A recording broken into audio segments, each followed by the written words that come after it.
2016 সালে প্রাক্তন আইনজীবী মাইকেল কোহেনের মাধ্যমে পর্নোতারকা স্টর্মি ড্যানিয়েলসকে $1,30,000 পাঠান ডোনাল্ড ট্রাম্প। অভিযোগ আছে এই লেনদেনের তথ্য গোপন রাখতে ব্যবসায়িক নথিও জাল করেন ট্রাম্পের সাবেক ওই আইনজীবী। এর জেরে 2023 মে মাসে 34টি অভিযোগে দোষী সাব্যস্ত হন নবনির্বাচিত মার্কিন প্রেসিডেন্ট।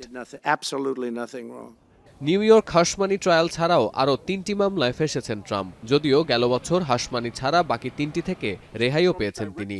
তবে শপথ গ্রহণের অন্তত 10 দিন আগে ট্রাম্পের বিরুদ্ধে হাশমানি মামলার রায় ঘোষণার সিদ্ধান্ত জানিয়েছেন সুপ্রিম কোর্ট। এর আগে বৃহস্পতিবার জরুরি ভিত্তিতে মামলার কার্যক্রম পেছানোর জন্য নিউ ইয়র্ক স্টেট আদালতে আবেদন করেন ট্রাম্প। প্রধান বিচারপতি সহ 9 বিচারপতির বেঞ্চের 5 জন ট্রাম্পের আবেদন খারিজ করে দিলে 10 জানুয়ারি শুক্রবার এই মামলার রায় ঘোষণার পরিকল্পনা জানান সুপ্রিম কোর্ট।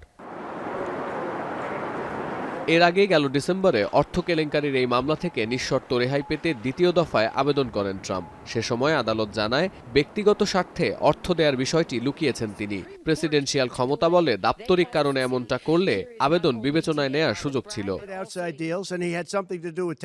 রয়টার্স বলছে, শপথ গ্রহণের আগে এ ধরনের আইনি জটিলতার মুখোমুখি হতে চাননি ট্রাম্প। যদিও সুপ্রিম কোর্ট রায়ের দিন ঘোষণা করার পর প্রতিক্রিয়ায় আদালতের রায়ের প্রতি সম্মান জানিয়ে ট্রাম্প পোস্ট দিয়েছেন ট্রুথ সোশ্যালেও। আদালতে সশরীরে না থাকলেও ফ্লোরিডার মার-আ-লাগো থেকে অনলাইনে অধিবেশনে যুক্ত হবেন ট্রাম্প। আদালত তাকে দোষী সাব্যস্ত করলেও প্রধান বিচারপতি জোয়ান মার্চেন জানান, ট্রাম্পের উপর আনা অভিযোগের ভিত্তিতে রায় এলেও তাকে কারাদণ্ড বা জরিমানা কোনোটাই ভোগ করতে হবে না।